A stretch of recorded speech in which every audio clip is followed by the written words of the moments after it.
kastugan, hindi malilimutan ang asaran na merong pikunan, lalo na rin ang unang niligawan, unang kabiguan.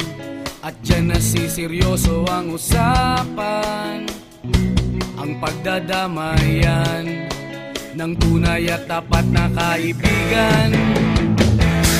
Kung mga buwan, kaibigan namang maaasahan. Oh, di na tayo mabata, edad may di nahahalata.